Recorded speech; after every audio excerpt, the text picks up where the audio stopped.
네, 스픽스와 함께하는 고수의 전략입니다. 자, 오늘도 함께해 주실 고수입니다. 최강욱 전 의원님 나오셨습니다. 어서 오십시오. 안녕하십니까. 네. 자, 의원님, 원희룡이 요즘 드디어 한동훈의 맛을 본 것 같습니다. 예, 제대로 보고 있는 거. 세상에 이런 싸가지 없는 사람 처음 봤다고. 10년 학교로 따지면 10년 선후배고, 예. 그 검사 기수로 따져 3년 차인데, 네네네. 그런 꼴을 아마 원희룡 입장에서도 첨당해 볼 거예요. 유세 때도 왜 이렇게 뭐 이렇게 동생 데리고 다니시 어깨 이렇게 누르고 다니고 그렇죠, 그렇죠. 이랬잖아요. 예. 근데 지금 이제 선거 둘이 경선을 하면서 맞붙어 보니까 그 말본세나 하는 행동이나 네. 아예 이제 뭐 공감 능력이 전혀 없는 사람이다 뭐 이렇게 표현을 하네. 그러면 저 의원님이 한번 전화하셔서 원희룡한테 나만 맛볼 수 없지. 아니 근데 그걸 인제사 아는 것처럼 얘기하는 게 너무 웃기지 않아요? 우리 편일 때는 몰랐을 거예요. 그러게요. 우리 편일 때는 몰랐었고 이제 뭐 경쟁자로서 맞붙으니까 이제 드디어 그 맛을 본 것이고. 예. 아, 그래요. 근데 한동훈은 소년급제 했고 또 뭐 서울대 법대 들어갔고 뭐 뭐든지 최연소 기록을 갱신했던 거 아니겠습니까? 최연소 법무부 장관 뭐 최연소 검사장 맞죠? 예. 아마 그랬을 겁니다. 이런 자신의 어떤 그 걸어온 길들을 생각해 보면은 사실은 문재인 정부만이 아니라 인생 자체가 화양연화가 아니었나 하는 생각도 들고요. 그러니까 이제 건방지지 않을 수가 없죠. 그렇지. 그런 인생의 경로나 그리고 또 이제 그런 경로를 살아가면서 이상하게 자부심이나 어떤 책임감, 사명감을 키운 것보다는 컴플렉스를 자꾸 키운 것 같아요. 스스로 본인은 어떤 면에서도 누구에게도 뒤져서는 안 된다라는 강박 같은 게 있지 않나. 그러니까 외모를 가지고 그렇게 치장하고 신경 쓰고 이제 일종의 이제 사람을 속이는 거잖아요. 네네네. 그런 게 모든 거에서 저는 드러난다고 느끼는데. 그 굽이 높은 그러니까 뭐 신발을 신는 게 아니라 신발이 올라갔다 내려갔다 하는 거라며. 그러니까 이게 무슨 아니 키가 작은 편도 아닐 텐데 그러게요. 그렇게도 아주 훤칠하게 커야 된다라는 그러니까 어떤 뭔가 그 나르시시즘이 지나치면 그게 이제 컴플렉스로 된다는 것 같은데 그게 사실은 정치를 하는 사람이 나르시시즘에 빠지면 정말 안 좋다는 거잖아요. 꼴불견이죠. 그게 정말 나쁜 거라는 건데 그 모습들을 지금 계속 키워가는 것 같아서 좀 안타깝죠. 나라를 생각하면 어떻게 저런 류의 사람이 나와서 그걸 지지한다고 또 거기서 패싸움 벌이는 사람도 있고. 그러다 보니까 장 내에서뿐만 아니라 장 외에서 또 2차전이 벌어졌더라고요. 그러니까요. 멱살 잡고 꼬꾸라뜨리고 우통 벗고.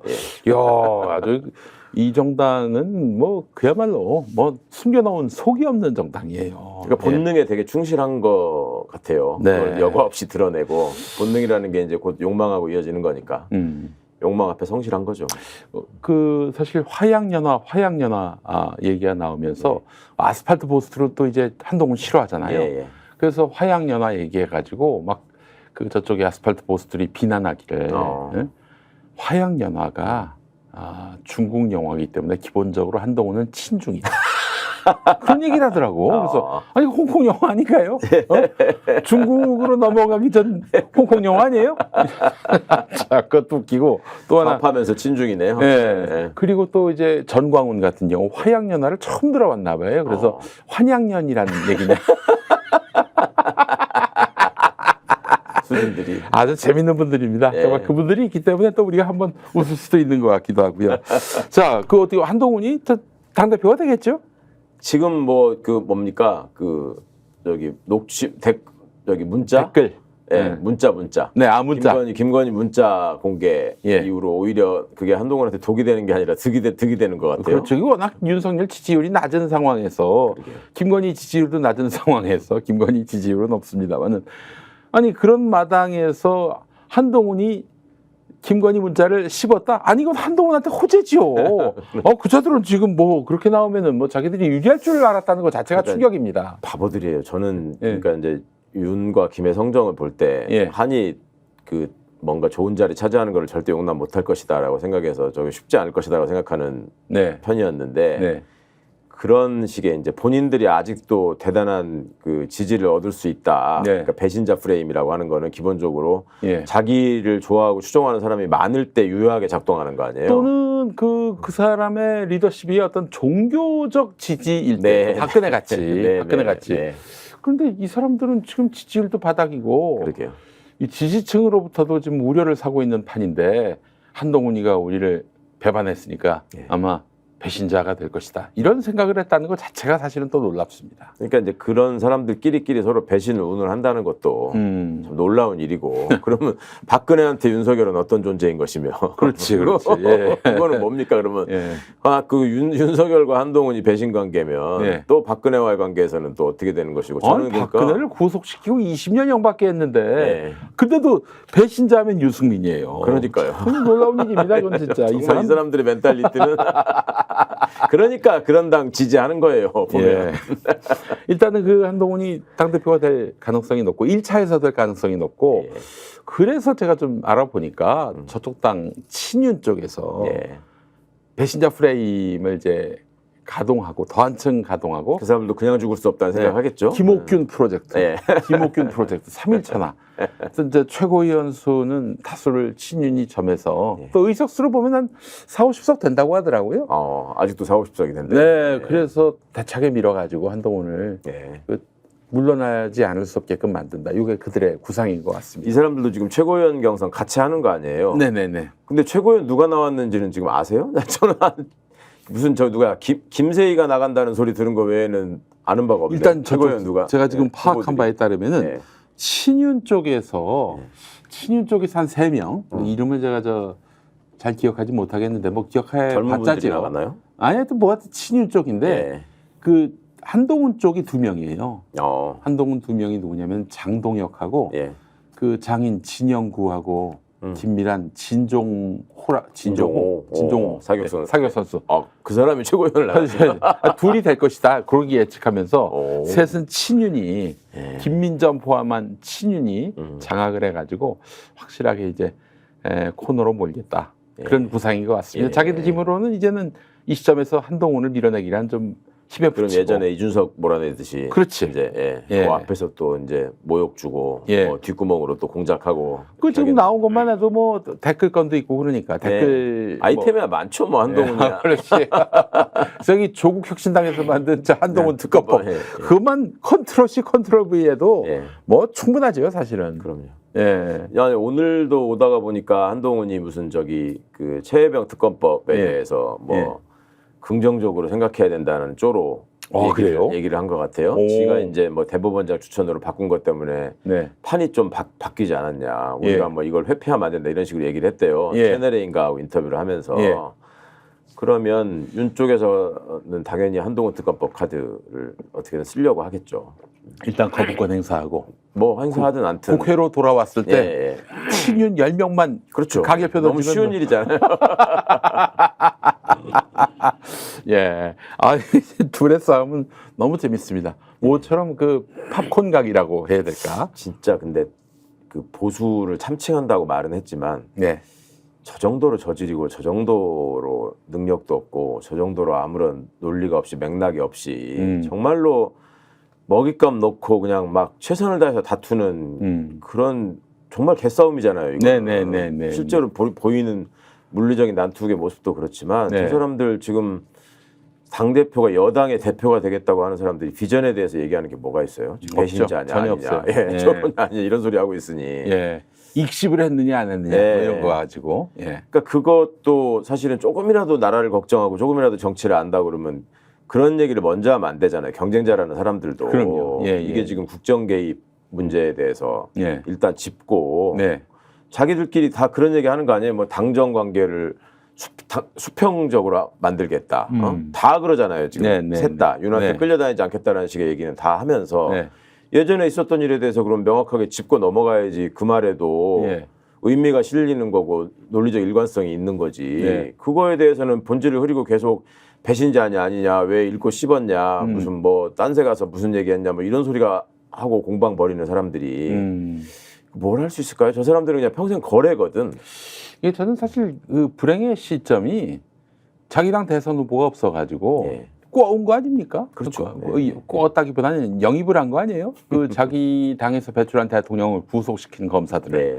그 참 여기서부터 이 국민의힘은 이제 몰락의 그 징조를 이제 드러내고 있다라고 저는 봐야 될 것 같은데. 그러니까 어찌 보면 몰락하는 게 역사적으로는 일종의 정해진 수순이라고 저는 느끼는데, 네. 예. 그러니까 세계적으로 어떤 정당의 역사를 보거나 또 우리나라의 정치적 역사의 발전 과정을 보더라도 예.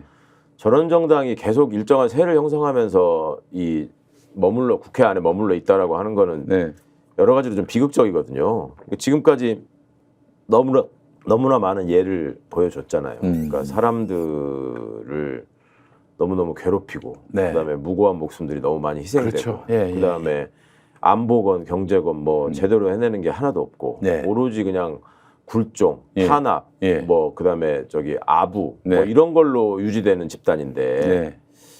저게 이번에 하여튼 저는 모든 걸 이렇게 다 총체적으로 보여주면서 이제 몰락해가는 과정이라고 보기 때문에 네. 한편으로는 좀 다행스럽게 보기도 하는데, 늘 말씀드리지만 하여튼 윤석열이 역사적 공로를 세울 것이다. 그 과정이 너무 좀 사람을 힘들게 해요. 보는 사람을 너무 수준 이하라서. 근데 좀 요즘에 그런 모습을 보면서 언제쯤 하야할까? 예. 혹은 뭐 파면될까? 예. 지금 너무 시간은 급하고 예. 우리 민생은 다급하고 맞습니다. 예. 있는데 이거 어떻게 이걸 풀어갈 수 있을지, 우리가 계속 192석 상황에서 특검법을 추진하고, 법을 추진하면 또 통과시켜봐야 또 윤석열이가 이렇게 또 거부권 행사하고, 시속 게임만 계속 하는 것이 좀 많이 국민들을 지치게 하는 면도 있는 것 같은데, 새로운 돌파구를 또 민주당은 혹은 조국혁신당은 마련해야 하지 않겠나 하는 그런 생각이 또 들고 그렇습니다. 사실은. 그렇죠. 예. 이제 상당 기간 동안 특검 추진과 거부권, 그다음에 뭐 청문회 이런 전국이 좀 이어지겠죠. 그래서 정기국회가 이제 시작되면 또 국정감사가 이어질 것이고, 그리고 이제 예산 문제가 또 다뤄져야 되고, 그러니까 이제 여당은 사실은 할 수 있는 게 아무것도 없어요. 지금 계속 압박 안에서 강짜 부리는 것밖에는 할 게 없어서. 법안 발의 말고는 할 수 있는 게 없지 않습니까? 그렇죠. 회의 열게 하는 거하고. 예. 그러니까 이 사람들이 오히려 먼저 장외로 나가게 생겼어요. 지금 보기에. 집권 여당이. 이게 지금 상설특검 얘기가 나오고 있습니다. 아마 거부권 행사가 돼가지고 돌아왔는데 국민의힘에 의해서 또 최상병 특검법이 거부된다면은 그때는 상설특검으로 갈 수 있을 것이다 얘기 나오는데 그게 지금은 정부, 여야 뭐 이런 단체들 또 몇몇 뭐 변호사 협회라든지 이런 데서 추천해가지고 구성하게 돼 있는데, 이러면은 과연 최병 특검이 가능하겠는가? 사실 야당이 추천하는 인사로만 이게 추천이 돼야 사실은 진실을 제대로 규명할 수 있는 것 아닌가, 이런 얘기가 나오거든요. 그 한계와 장점은 뭐가 있을까요?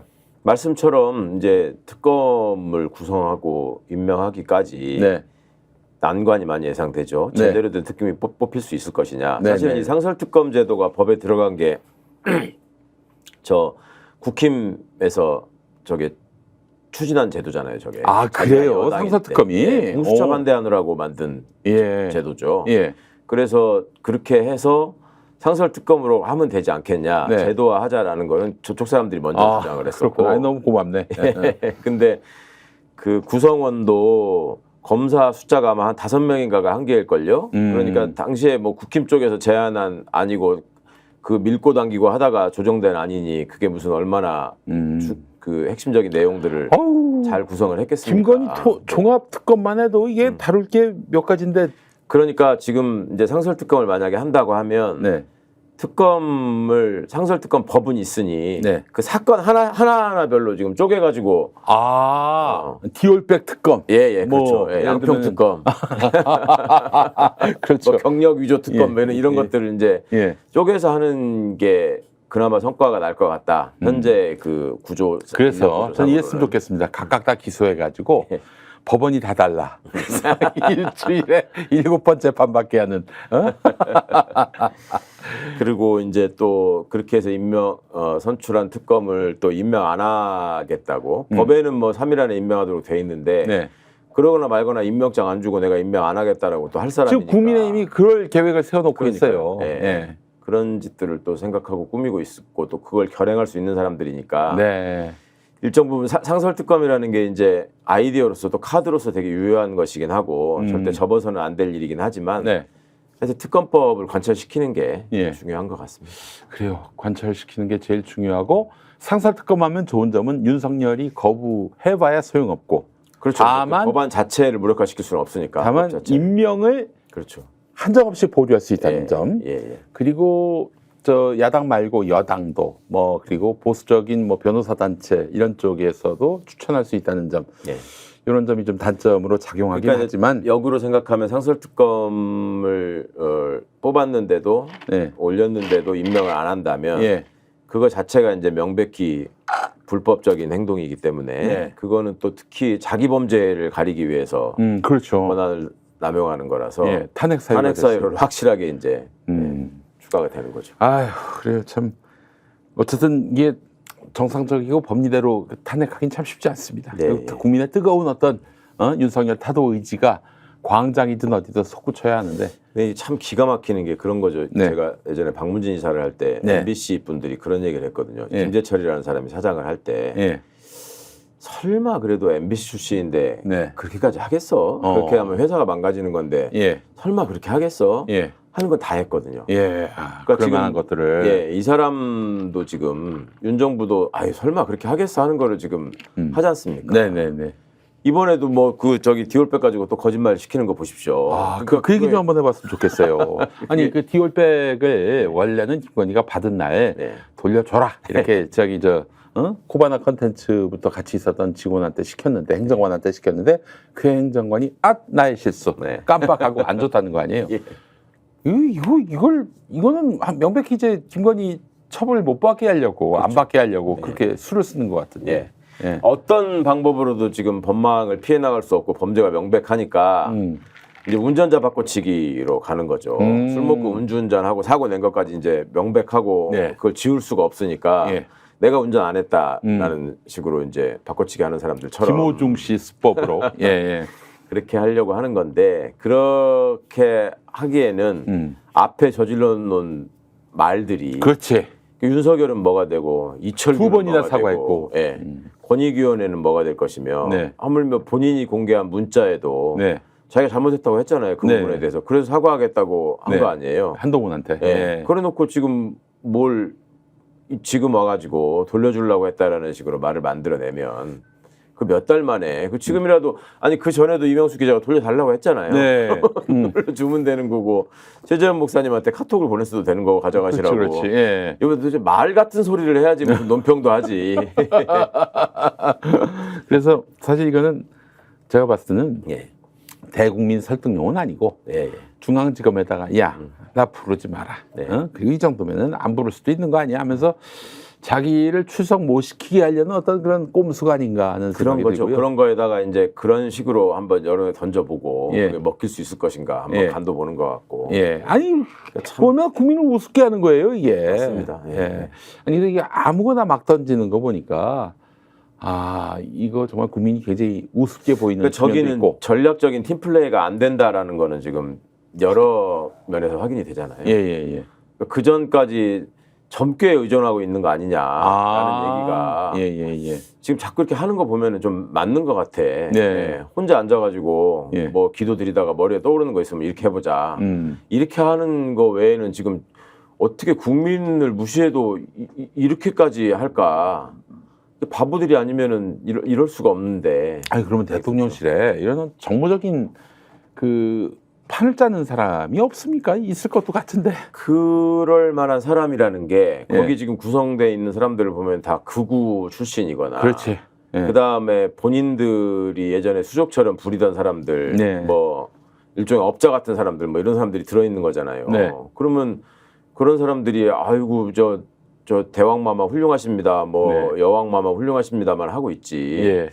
무슨 그 사람들한테 전략이 있을까요? 그냥 여기서 밀려나면 죽습니다. 어떻게든지 버티고 저것들을 무찔러야 됩니다. 그 얘기만 하지 않을까요? 옆에 사람들은. 너무 기가 막힌 아이디어입니다. 누구도 생각 못했던 그렇죠. 건데 예. 이럴 거야 틀림없이. 예. 아니 그리고 각하께서 예.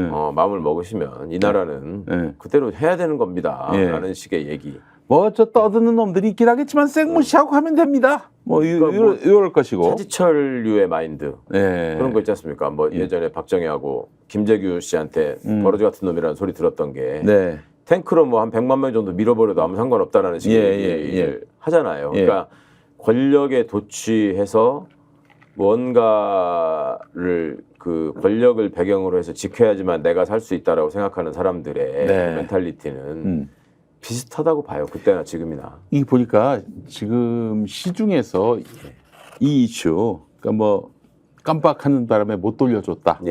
이게 굉장히 무섭게 회자가 되고 있어요. 그러니까 너무 단번에 표가 나는 거 아니겠습니까? 그동안 우리 뭐 무슨 권부에서 나오는 메시지는 굉장히 정교하고 또 앞뒤가 모순되지 않도록 잘 짜여 놓았는데 이거는 진짜 갑툭튀란 말이에요. 그렇죠. 그래서 저는 또 내세운 사람도 행정관도 어디 딴 데서 좀 저기 했으면 모르겠는데 또 코바나 컨텐츠 출신을 내세워가지고 그러니까 입 맞추기 좋게 네 믿으란 얘기야 이게. 그래서 이제 얼마 안 남았구나라는 생각을 또 해보게 됐습니다. 근데 같은 날 그 이종호 블랙펄 인베스트 거기 대표였던 사람이 VIP는 김건희 맞다. 얼마 전에는 김계환이라고 하더니 그래놓고는 내가 한 건 다 허세였다. 이것도 정말 이제 분노를 자아내더라고요. 이게 우리를 갖고 노나 싶은 생각이 드는 것이 일단 기본적으로 바보는 아니잖아요. 이종호 씨가. 아니 바보한테 돈을 맡겨서 주가 조작하라고 하니까 그것도 하나 있고 그리고 무엇보다 또 이종섭이가 갈린다.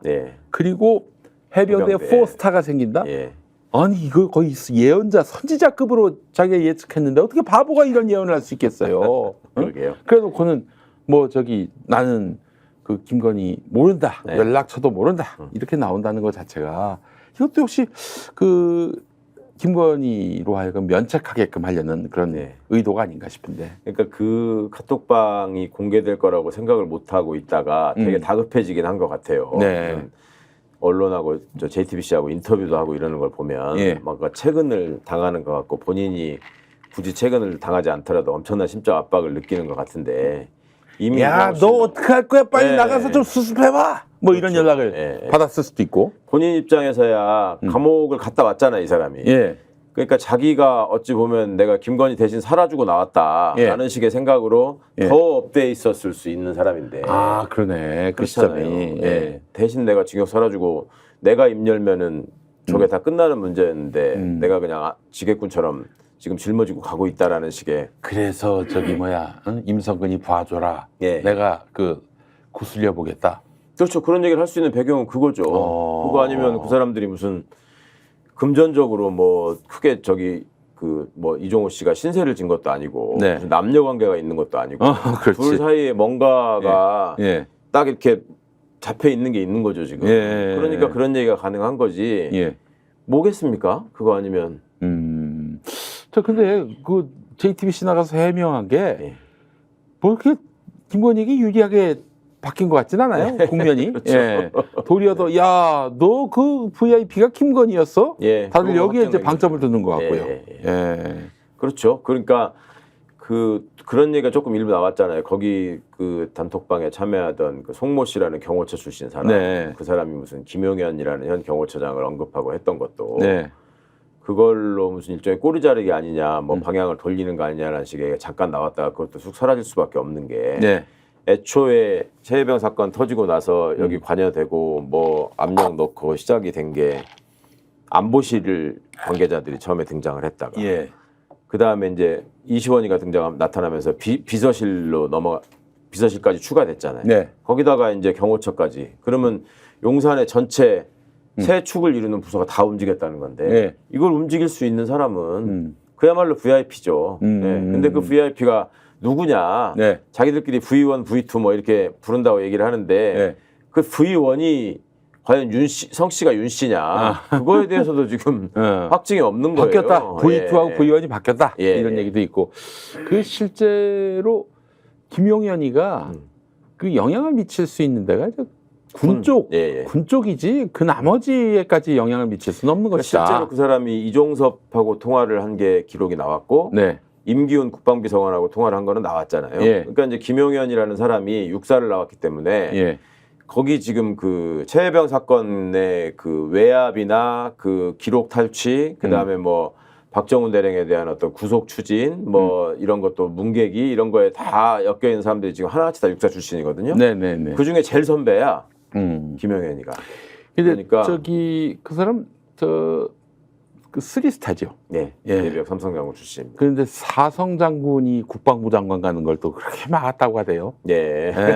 왜냐하면 자기 위로 또 올라갈 수가 있으니까. 그래서 자기 한마디 하면은 다 따를 수 있는 그런 구조. 그래서 사실은 그것 때문에 그 친위 군사 쿠데타를 염려하는 분들도 있더라고요. 그러니까 이 독재 뿌리라는 게 참 그 질긴 것이 이상하게 이제 상대적으로 비민주적인 집단이 정권을 잡게 되면 경호처장들이 그렇게 나대요. 차지철이 같은. 그러니까 고 유산이 그대로 그 유전자가 내려가는 것 같아요. 문재인 정부 때 경호실을 경호처로 낮췄죠.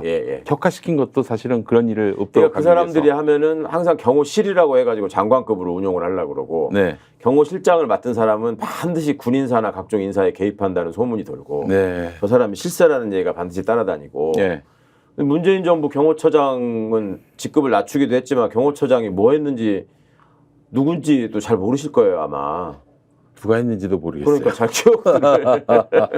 그러니까 이게 독재에 가까운 또 독재를 행하는 그런 권력이 들어서면 나대는 집단들 딱 정해져 있습니다. 그 안에서는 경호처, 그 다음에 이 바깥에 공무원 집단에서는 기재부, 그 다음에 또 이 무슨 사정기관이나 뭐 이런 쪽에서는 검찰, 이게 그 다음에 저기 저 군대 안에서 육사, 이게 이제 딱딱 거기다가 이제 국정원까지 하나 추가되면은 이제 세트가 완성되는 건데 국정원은 지금 법을 바꿔가지고 문재인 정부 때 국내 문제에 관여를 못하게 차단을 해놓으니까 상대적으로 좀 덜 드러나고 있잖아요. 어떻게든 그거를 다시 회복해 보려고 지금 스멀스멀 여러 가지 공작을 하고 있지만 윤석열이 기본적으로 국정원을 싫어해서 그런 권한 자체를 안 주려고 하는 소문도 있습니다. 국정원 사람들이 또 윤한테 유감도 많고. 그렇죠. 실제로 국정원이 뭐 이 정권 들어서 나쁜 짓 했다는 얘기는 못 들은 것 같아요. 그러니까 특별히 지금 나오지를 못하고 있는데 여튼 하여튼 그런 집단들의 속성 자체가 예전에 독재 권력에 말하자면 그 충견이 돼가지고 국민들을 탄압하는데 앞장섰던 기관들이 여전히 또 준동하고 있다. 이게 이제 문제인 거죠. 의원님 저기 혹시 들으셨는지 모르겠지만은 그 윤석열이 그 2013년에 그때 그 국정원 선거 개입, 댓글 조작, 요 수사팀장이었잖아요. 그러다가 이제 들이받고 뭐 자기가 사람에게 충성하지 않는다 이런 드립도 남기고 그게 실은 진짜 뭐 정의를 구현하기 위해서가 아니라 박근혜 때는 이명박 때와 달리 국정원이 너무 득세를 해가지고 여기 빡쳐가지고 조직 대 조직의 어떤 충돌 과정에서 이 국정원 이 자식들 손 좀 봐야겠다라고 마음 먹어서 그렇게 나서다가 그렇게 그 된설이를 맞은 것이다 이런 얘기도 있던데 맞습니까? 그때 이제 조금 더 제가 보완을 하자면 그때 윤의 위치나 직급으로 볼 때 지가 내가 국정원을 다 내가 싸워서 무찌르겠다 이런 정도 레벨은 아닌 것 같고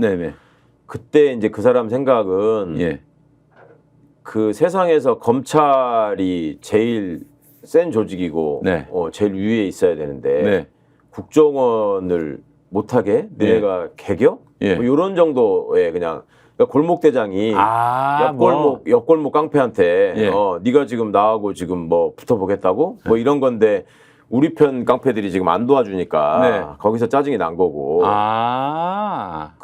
그때 이후로 이제 이 사람이 그때 쌓인 감정을 중앙지검장이 돼가지고 원 없이 이제 복수를 하죠. 그렇지, 국정원 사건, 국정원 사건들에 대해서. 그러니까 국정원 파견 검사들이 그때 왜 그 저기서 창문으로 뛰어내린 검사나 한 분 돌아가셨지. 국정원 파견 검사잖아요. 그래요. 그때 국정원에서 벌인 일 가지고 수사 받다가 그러니까 이제 한 거잖아요. 같은 검사면서 검찰 식구면서 국정원에 부역해? 그래서 막 괴롭혔던 건가요? 그러니까 이제 너는 검찰 출신이니까 이 지금 국면에서 이 편으로 들어와서 네가 잠깐 희생하더라도 검찰의 이익을 지키고 조직의 위상을 높이는데 합류를 해야지 네가 지금 다른 얘기 가지고 뭐 이렇게 버팅기고 얘기를 만들려고 하느냐라는 식의 신호가 갔을 것이고 그다음에 윤이 검찰에 있을 때 어떤 그 극단적인 선택을 하신 분들이 남긴 유서나 이런 것들에 남아 있는 그 담긴 보편적인 정서가 예. 이 사람이 얼마나 잔인하고 무도하게 수사하는지를 다 잘 아는 사람들이 예. 근데 어떻게 수사를 합니까? 그러니까 그런 거잖아요. 그 사건의 사안을 따라가는 게 아니라 예. 사람을 하나 찍어놓고 저걸 어떻게든지 무슨 수를 써서라도 거꾸로 때린다. 그래서 선양식 수사, 그다음에 언론을 통해서 사람을 만신창이로 만드는 극장식 수사. 극장식 수사.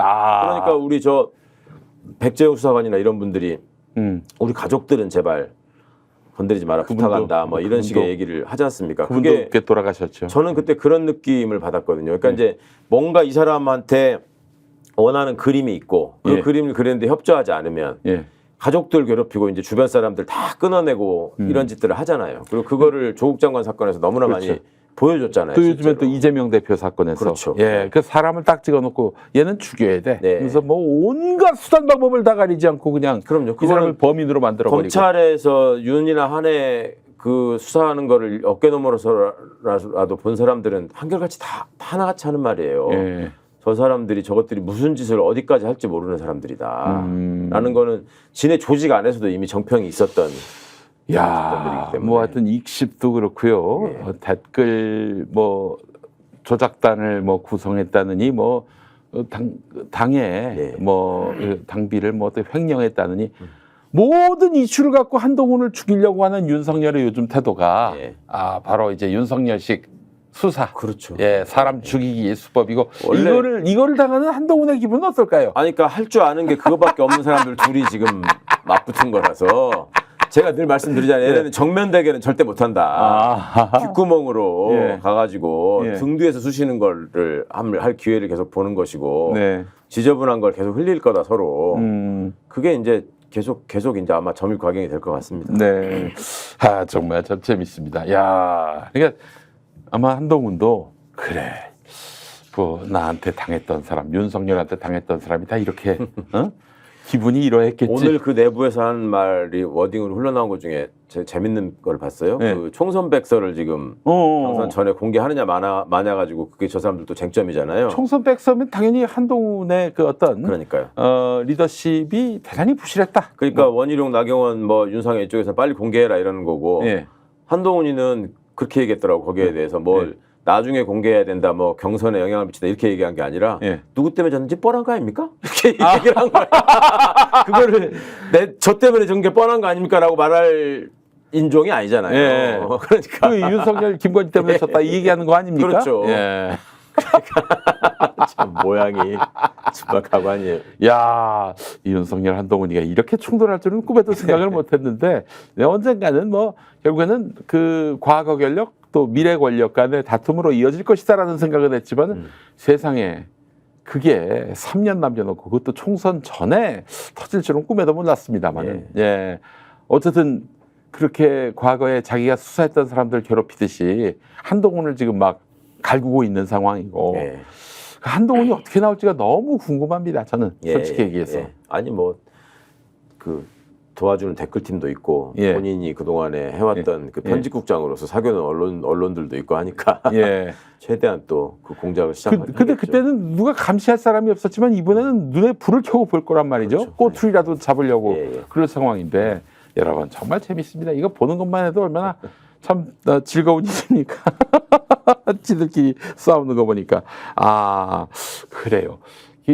근데 지금 윤석열이 그럴 상황은 못 되는 것이 또 지금 지지율이 너무 떨어지고 있는 상황이고 김건희 건 같은 경우는 이제는 아예 지상파 방송에서조차도 대놓고 그 말을 누가 믿습니까? 뭐 어제 같은 경우 이제 뭐 반환하면은 반환을 하고 했는데 반환을 안 했다. 행정관이. 그걸 누가 믿습니까? 그러더라고요. 모든 패널이다. 사회자까지. 이런 상황까지 왔다면은 이제는 그분들도 이 권력의 눈치를 볼 필요가 없다라는 판단을 했기 때문에 그런 말을 서슴없이 하는 게 아니라. 아니 이미 한동훈이 나와서 스스럼 없이 윤에 대해서 비판적인 얘기를 한다는 것 자체가 레임덕의 표상이잖아요.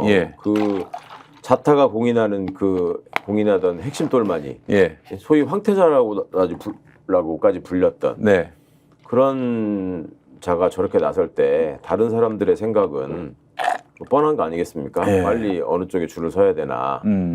저 사람들이야 모든 인생의 방향타나 모토가 내 이익을 어떻게 하면 극대화하는 것이냐에 다 집중돼 있으니까 지금 윤을 편드는 게 나한테 이득이 안 된다라는 생각을 하는 사람들이 엄청 많아진 거잖아요. 그렇죠. 예. 핵심은 그거거든요. 지금 저 편들었다가 나한테 이득이 안 된다. 네, 알겠습니다. 자, 우리 또 계속된 이야기는 광고 한번 듣고 예. 와서 이야기하도록 하겠습니다. 고수의 선택 함께하고 계십니다.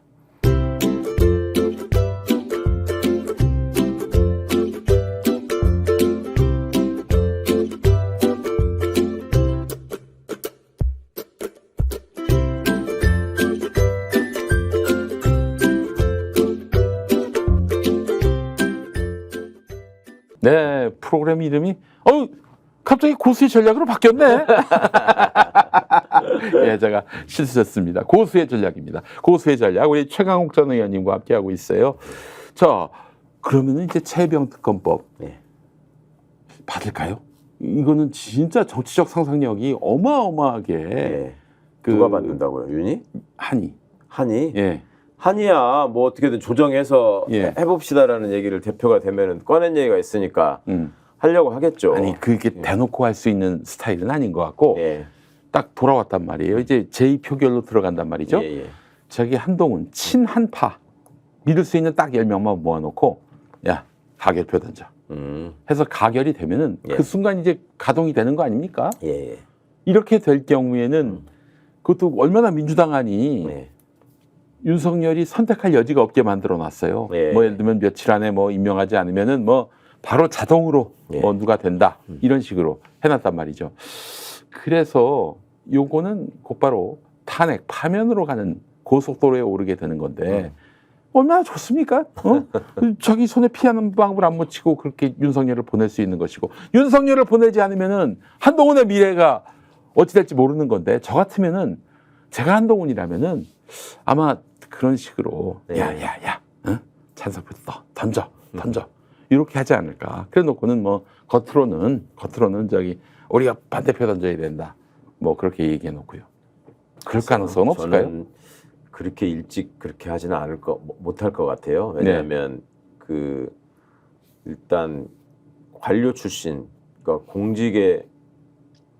공직에서 국가의 녹을 좀 먹었다고 생각하는 사람들의 특징이 뭔가 내 앞에 이게 차려져서 확실하다고 생각하지 않으면 잘 덤벼들지 않는 그런 경향이 모험을 하지 않는다. 있고, 모험을 하지 않는다. 그걸 좀 윤과의 사이에서 한이 이제 그런 게 있거든요. 지금 한이 한동훈이 원희룡한테 하는 거 보면은 대놓고 무시하잖아요. 그냥 와. 학교 선배, 검찰 선배 뭐 이런 건데 그냥 이렇게 막 빈정대고 막 이렇게 그냥 노골적으로 하지 않습니까? 그 이유가 저는 그런 데 있다고 봐요. 그러니까 그 육사 출신하고 이 검찰 출신들이 기수 문화에 찌들어 있고 그걸 철저하게 저기 하려고 하는 게 있기는 한데 좀 다른 것이 이 육사는 전역 후에도 그 기수가 크게 작동을 하는데 검찰은 일단 그 현직을 벗어나고 나면 그때 당시에 지가 처해 있는 땅이 누가 더 단단하고 누가 더 높은 곳에 있는가 이걸 가지고 사람을 대한단 말입니다. 그러네요. 제가 경험한 바로는. 그러면 한이 지금은 그냥 백수잖아요. 그렇죠. 지금은 직업이 그냥 정당인이에요. 백수예요.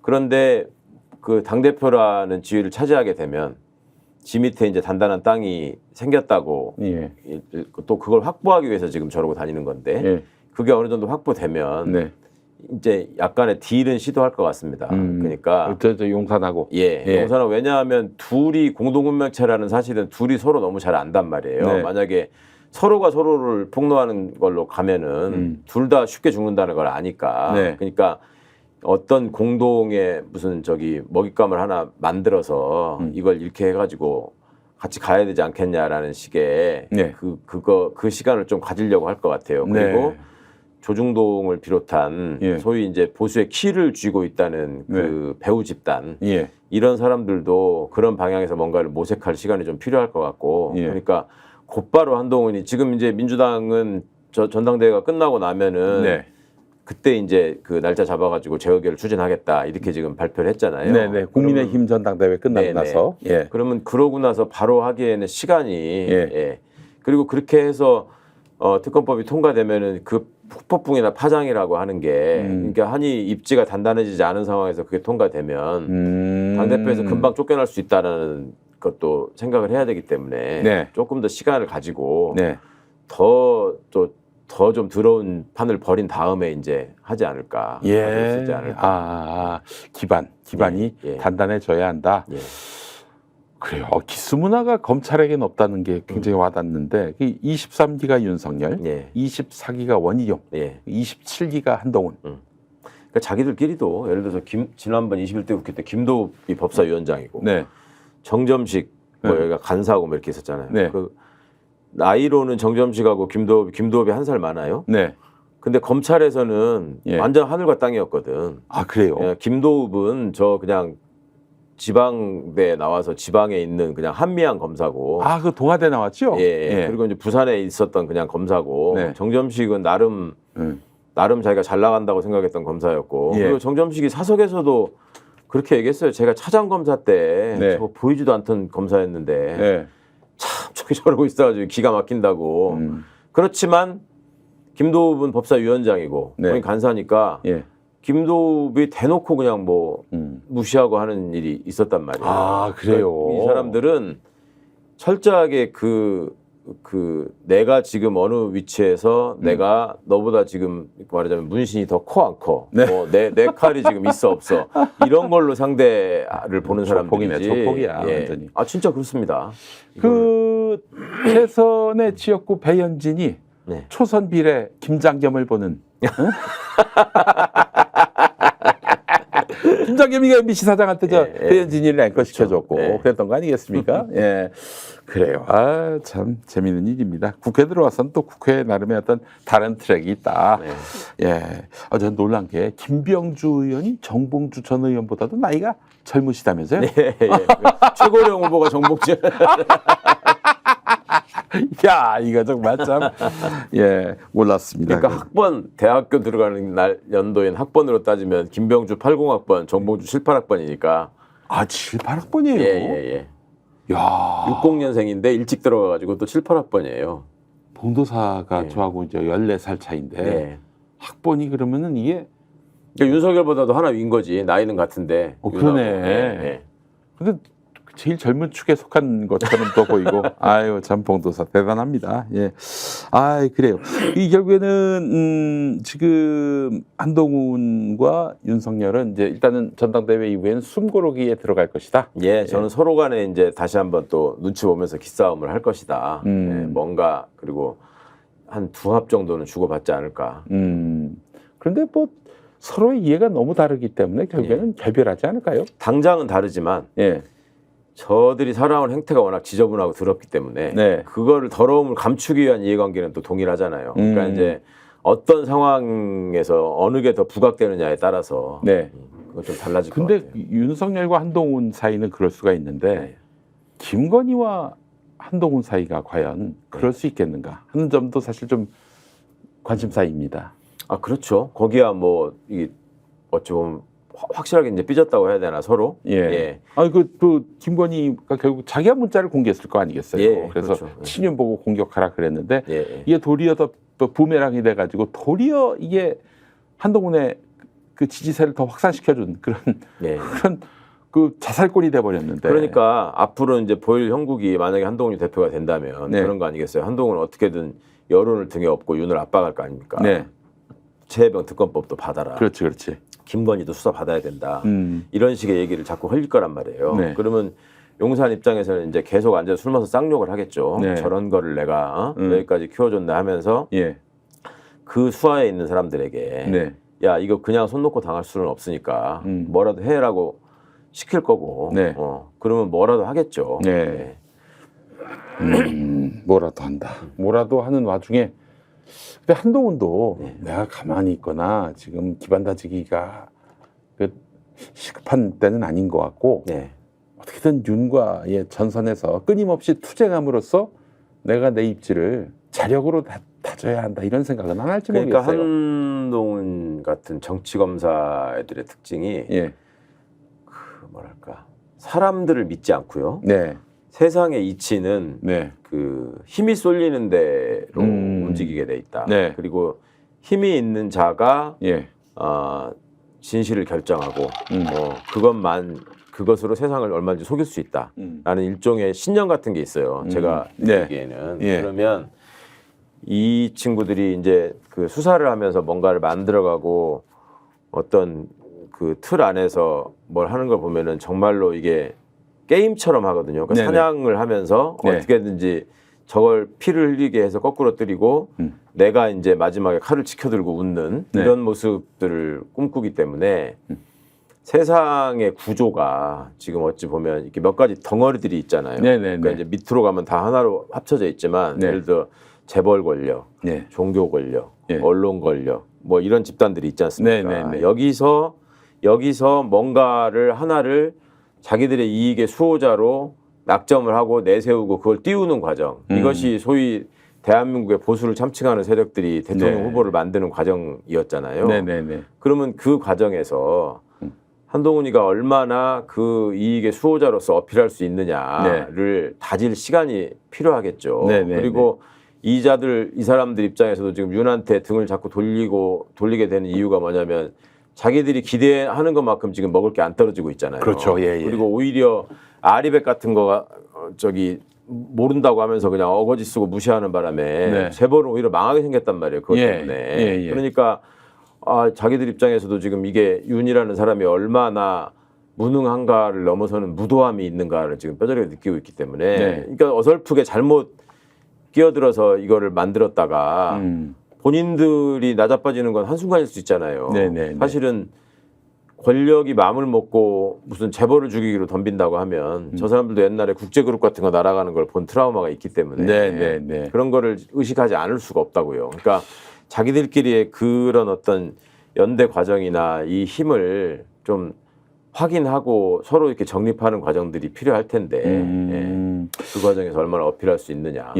그 지금 보수의 어떤 유튜브가 있는데 뭐 이런 아스팔트 보수들의 유튜브가 말고 나름대로 정책을 얘기하고 이념을 얘기하는 그 싱크탱크 같은 유튜브가 있어요. 제가 이름을 갑자기 까먹었는데 뭐 하시던 분이 하는 건데요? 아마 신지호 그런 사람들이 있었던 것 같아요. 근데 지금 그쪽이 옛날엔 친윤이었다가 친한으로 돌아섰다. 근데 이제 이 사람들 같은 경우에는 그 사실 재벌 기득권의 관심과 또 자금을 또 이제 무시할 수 없는 그런 유튜브라는 얘기도 있고 그래서 내가 확인은 안 됐지만은 이 결국에는 재벌 기득권, 족벌 언론 이들과 다 한 패밀리를 구성하고 있는데 이들의 기류는 이제 윤석열은 안 되겠다. 한동훈으로 가야 된다. 뭐 이런 쪽으로 이제 기울어져 있는 반면에 아스팔트 보스들, 뭐 신혜식, 전광훈은 다 그냥 오매불망 친윤. 윤석열이 거들떠보지도 않는데도 친윤 이런단 말이죠.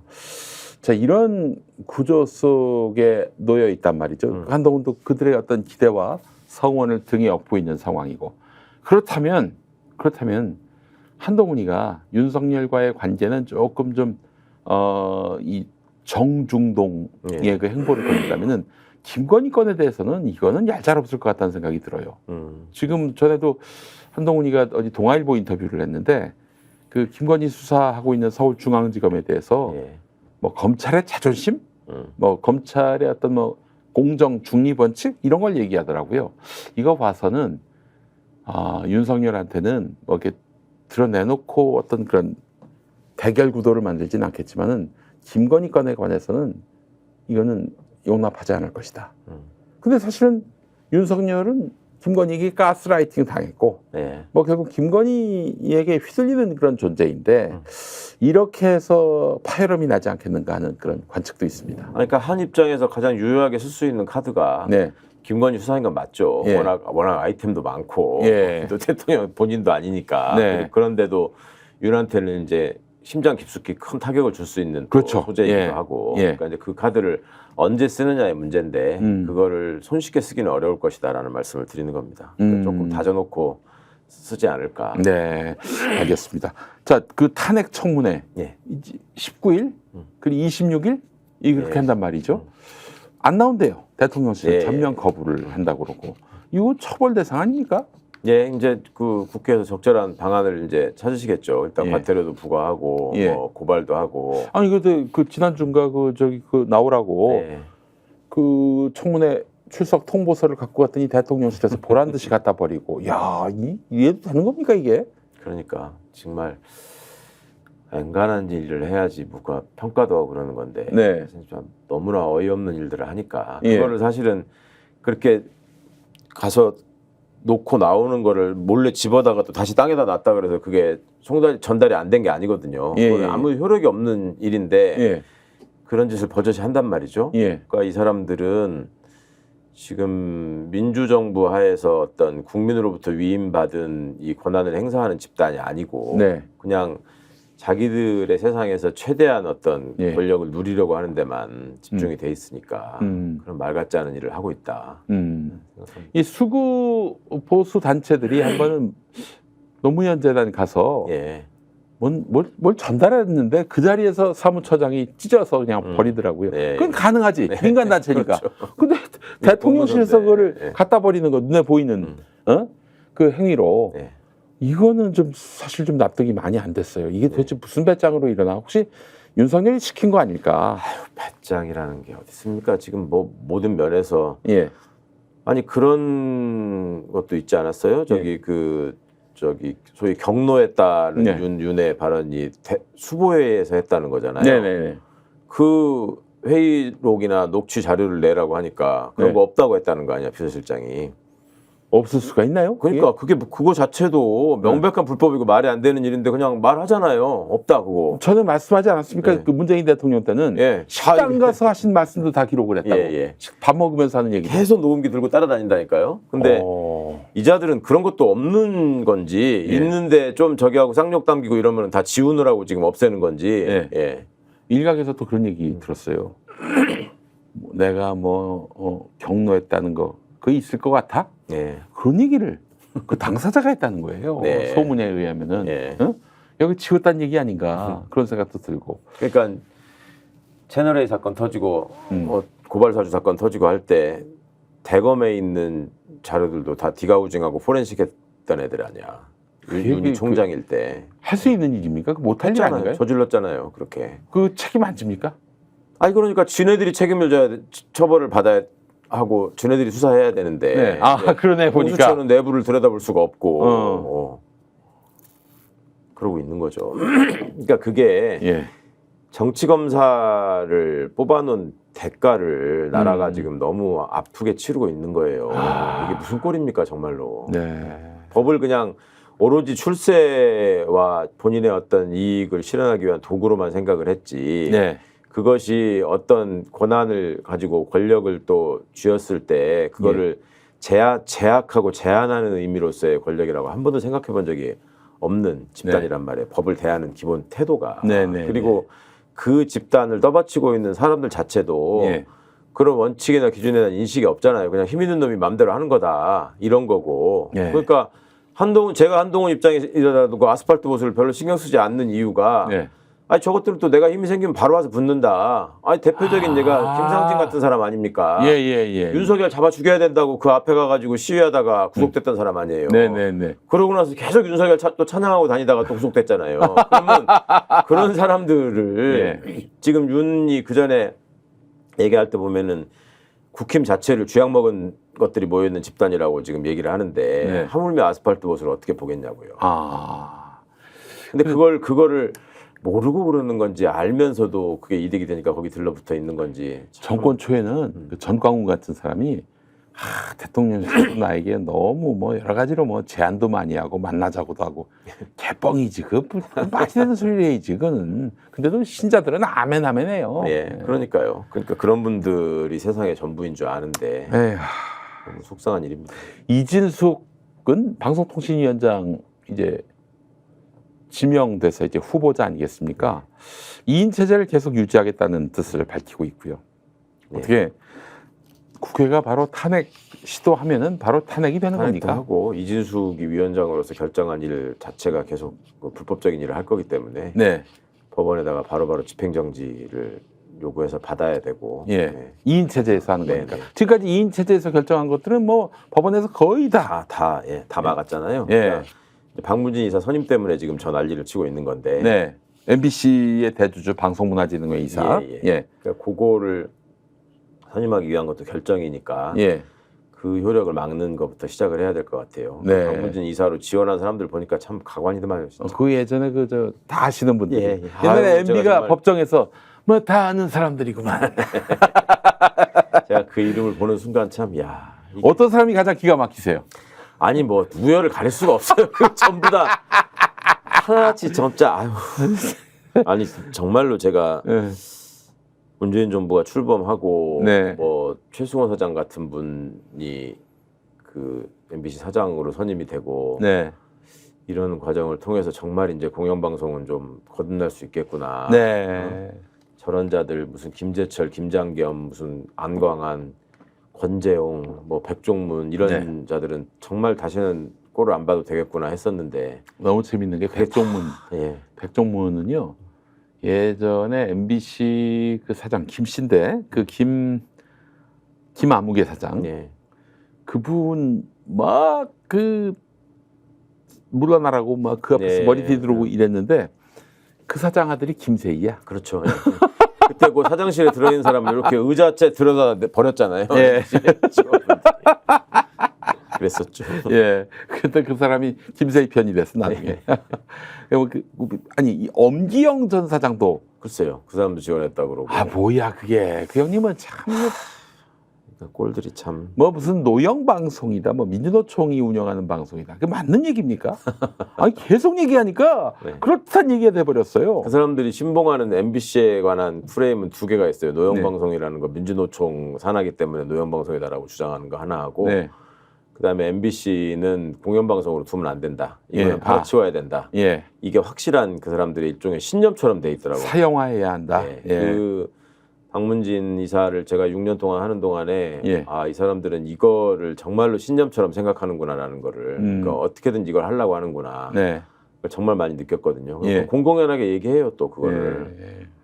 그러니까 진짜 MBC 지켜야 되는데 네. 예. 지금 내부 구성원들이 뭐 KBS들하고 하고는 좀 다른 것 같아요. 네네네. 자세나 이런 걸 보면 예. 이제 국민들이 얼마나 관심을 보여주시느냐. 지난 뭐 7일 날인가요? 그 행사 때 많은 분들이 가서 이렇게 동참을 정말 많은 분들이 갔어요. 네. 예. 정말 뿌듯하면서 한편으로 이게 저들의 무도함이 이제 좌절돼야 되는데 네. 정말 여기서 꺾이면 안 되는데 네. 그 생각이 들더라고요. 하여튼. 이게 기본적으로 KBS하고 큰 차이가 뭐냐면은 그 90년대 초에 방송 민주화 투쟁이 있었습니다. MBC는 뭐 87년에도 한 번 있었습니다만은 MBC는 매번 승리했고 네. KBS는 매번 졌어요. 승리의 추억, 패배의 추억. 이 차이가 그렇죠. 그들의 어떤 결기와 또 있고 또 차이가 있는 게 KBS는 해고된 사람이 없어요. 아, 네, 그게 잘 모르고 계시는데 그 희한한 일이에요. MBC는 예, 해고된 사람들이 많이 있는데. 예, 해고돼서 특히 또 한 분 중에는 이용마 기자도 계시잖아요. 예, 이용마 기자는 뭐 너무 가슴 아픈. 좀 드라마틱한 그런 이용마 기자가 있었고. 하늘에서 정말 이 꼴을 보면서 얼마나 지금 통탄해할까. 예. 그 본인이 얘기했던 공영방송 사장 진즉에 뭐 국민투표로 할 수 있게끔 했다면은 그 국민투표로 뽑힌 사람을 어떻게 내쫓아요? 아 나중에라도 반드시 좀 그걸 빨리 민주당이 좀 성사시켰으면 좋겠다 그런 생각도 들고 아니 사실 국민들마다 다 이게 휴대전화가 하나씩 있는데 국민투표 뭐가 어렵습니까? 저는 거의 직접민주주의도 가능한 정도의 인프라가 구축됐다고 보는 건데 좀 그런 노력들이 뒷받침돼서 다시는 우리가 퇴행된 세상에서 살더라도 언론만큼은 건드리지 못하는 영역이 됐으면 좋겠다 하는 생각도 들고 정말 최후의 보루로 이제 공영방송만이 남는 상황이 됐죠. 여러 가지로 지금 언론이라는 말을 쓰는 것 자체가 부끄러운 집단으로 전락을 해 있으니까. 언론이야 언롱. 농담할 때 농단할 때 농. 어느 부분에서 도대체 예전에 우리가 언론에 기대했던 그런 역할이 지금 어디에서 보입니까? 참 걱정입니다. 아유 TBS는 완전히 망가졌고요. 이거 예. 지금 지원금이 없어가지고 거의 무급봉사하듯이 지금 회사가 돌아가고 있는 방송이 걸로 송출은 알고 있습니다. 되나요 지금 송출은 TBS가? 되고 있습니다. 근데 예. 새벽에 몰랐네. 새벽에 아예 방송 정파를 못하고. 하고요. 예. 그런 구조고요. 하여튼 국민의힘이 잡으면 네. 방송이 다 망가져요. 안 그러니까요. 망가지는 데가 없습니다 지금. 예. 이런 걸 알면 언론인들이 알아서 국민의힘 집권을 저지해야 되는데 또 그러게 뭐 말입니다. 거기서 또 뭐 자본의 잣줄이 또 이렇게 연결되니까.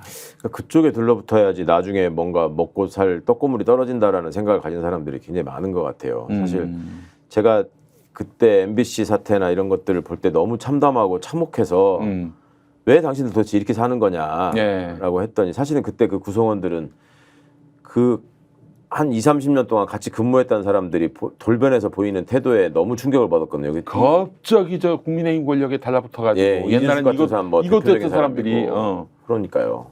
그런 것들 보면서 너무 충격을 받길래 도대체 왜 이러는 거냐라고 했더니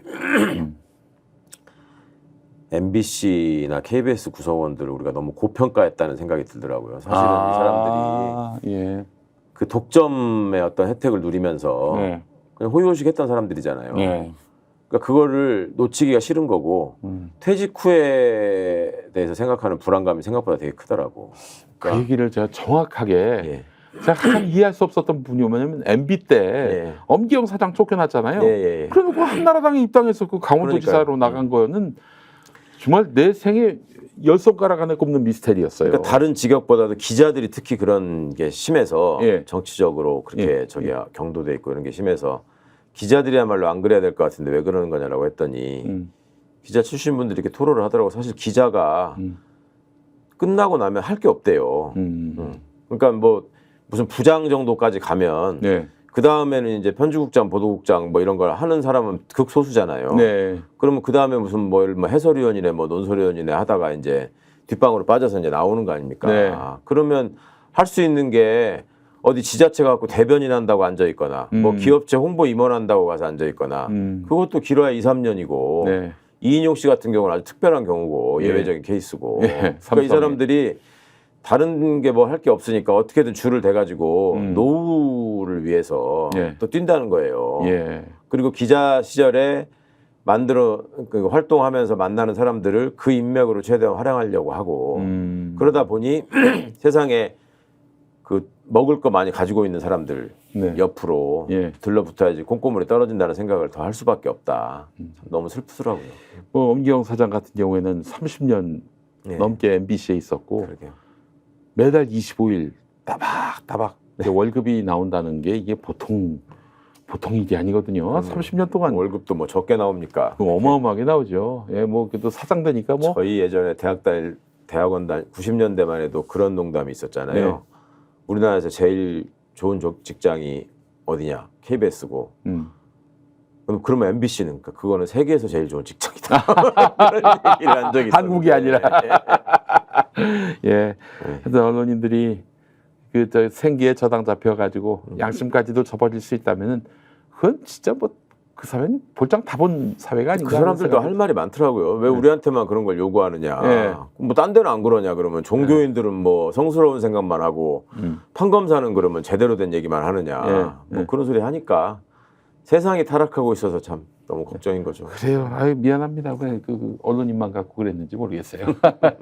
자, 고수의 전략 오늘 순서 여기까지 하겠습니다. 대략 오늘 우리 사회의 검사 또 언론인들의 한계와 민낯을 좀 제대로 알 수 있는 시간이 아니었나 싶습니다. 저희는 다음 시간에 다시 오겠습니다. 수고하셨습니다. 감사합니다. 스픽스는 말하는 언론입니다. 대세는 유튜브, 그중에서 스픽스. 좋아요, 댓글, 구독, 알림 설정. 여러분이 저희를 사랑해 주시고 우리가 여러분을 사랑하는 4가지 방법입니다.